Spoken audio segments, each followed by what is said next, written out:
ஆன்மீக அன்பர்கள் அனைவருக்கும் அன்பான வணக்கம். நம்முடைய ஆன்மீகம் அறிவியல் நிகழ்ச்சியில் இன்றைக்கு ஒரு முக்கியமான சிறப்பான பொருளை பற்றி சிந்திக்க இருக்கிறோம். கோயிலுக்கு போகிறோம். அங்கே கோயிலுக்கு போனால் பசு மடம் என்று ஒன்று இருப்பதை நாம் பார்த்துருக்கிறோம்.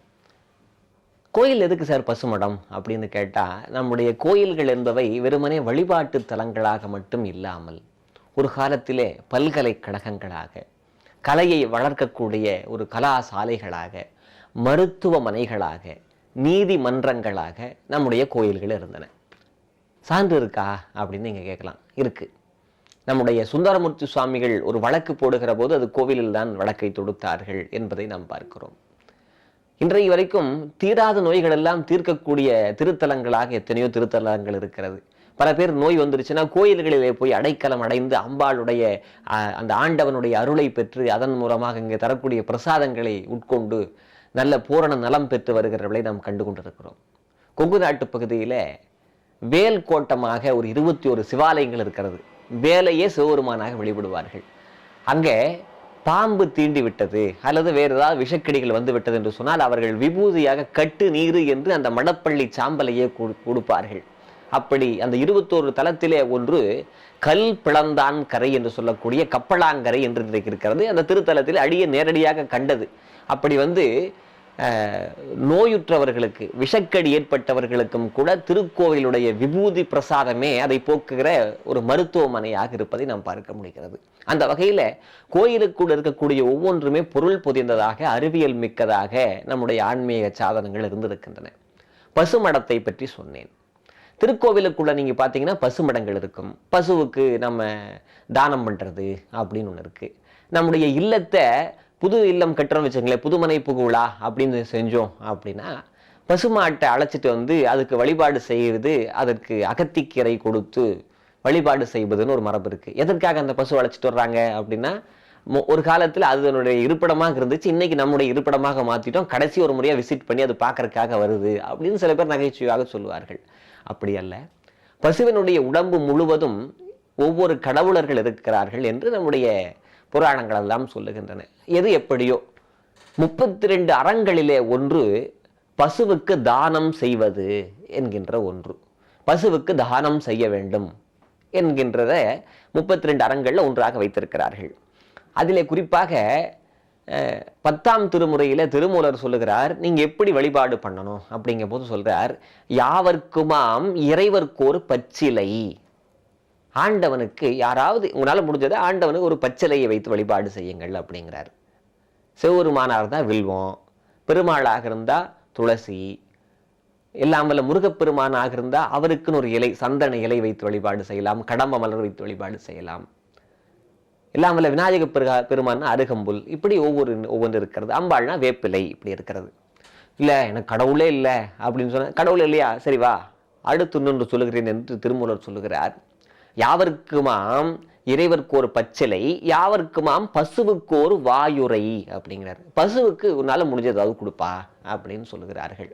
ஆக ஆண்டவனுக்கு நீங்கள் தானம் செய்து ஆண்டவனை வழிபாடு முறையாக செய்ய முடியாதவர்களும் கூட பசுவாகிய ஆவிற்கு நீங்கள் கொடுக்கலாம் என்பதை நம்முடைய திருமந்திரம் சொல்லுகிறது. சரி, எதை கொடுக்கணும் அப்படிங்கிறது ஒன்று இருக்குல்ல. நீங்க திருக்கோவில்கள் பசுமடத்துக்கெல்லாம் போனீங்கன்னா அகத்திக்கீரை கொடுப்பதை நம்ம பார்த்துருக்கிறோம். இல்லத்திற்கே அந்த புதுமனை புகுழாங்கிற கிரகப்பிரவேசம் செய்கிற போது பசுமாட்டிற்கு அகத்திக்கீரையை கொடுப்பதை பார்த்துருக்கிறோம். ஏன் அகத்திக்கீரையை கொடுக்கணும்? வேற எந்த இலையோ கொடுத்துட்டு போக வேண்டியதானே என்றால் அதில் ஒரு காரணம் அடங்கி இருக்கிறது.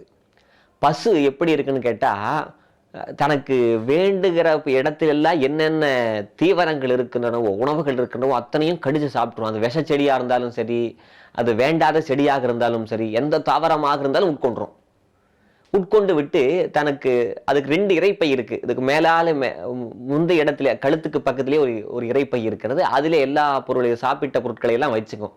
இரவு நேரத்தில் நீங்கள் பசுமடத்தில் இருக்கக்கூடிய அந்த பசுக்களை பார்த்தீங்கன்னா ஆசை போட்டுக்கிட்டே இருக்கும். என்னடா பகல்லையே சாப்பிட்டுச்சே, இரவு நேரத்தில் என்ன ஆசை போடுது என்று யாராவது சிந்திச்சிருக்கீங்களா? சிந்திக்கணும். அது கிடைக்கிற நேரத்திலலாம் கிடைக்கிற எல்லா பொருளையும் உள்ள வச்சுக்கும். இரவு நேரத்தில் நன்றாக அரைத்து சாப்பிடுவதற்காக அந்த இறைப்பையிலிருந்து வாய்க்கு கொண்டு வந்து மறுபடியும் நன்கு அசை போட்டு அதனுடைய முறையான இறைப்பைக்கு அனுப்பும். அப்படி சாப்பிடும் போது விஷச்செடிகளையும் கூட சாப்பிட்டுன்னு நான் சொன்னேன். அந்த விஷமெல்லாம் முறிந்து அதனுடைய தன்மை இழக்க வேண்டும் என்று சொன்னால் அதை மாற்றுகிற வல்லமை அகத்திக்கீரைக்கு மட்டும்தான் உண்டு. அதை நாம் தானமாக தருகிற போது, ஒன்று பசுவுக்கு தானம் செய்த ஒரு பலன், இரண்டாவது அந்த விஷத்திலிருந்து பசுவை காத்த ஒரு பலன். அது மட்டும் இல்லாமல் அதுக்குள்ள ஒரு சுயநலமும் இருக்கு. எப்படின்னா, அந்த விஷ தாவரங்கள் அதோட வயிற்றுக்குள்ள போயிடுச்சுன்னு வச்சுங்களேன், அது அதனுடைய உடம்பு முழுவதும் பரவி, அதனுடைய இரத்தத்தில் பரவி, அது பாலாக மாதிரி நமக்கே வந்து சேரும்.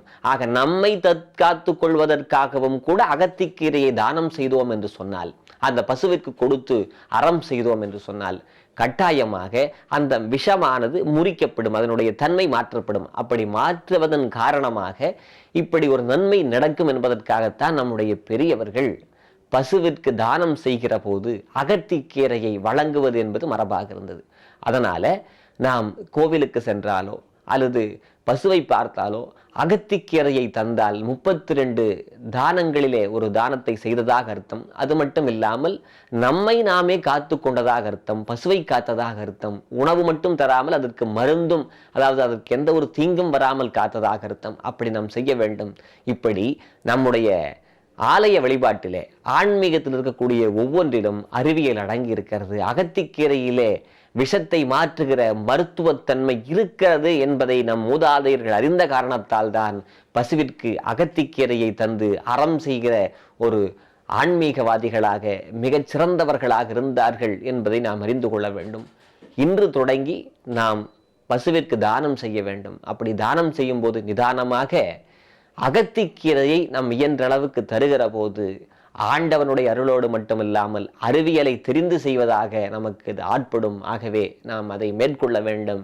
மேற்கொள்ள நம்முடைய சந்ததி விருத்தியாகும், நம்முடைய சமயமும் வளரும், சமுதாயமும் சிறப்பாக இருக்கும். நன்றி, வணக்கம்.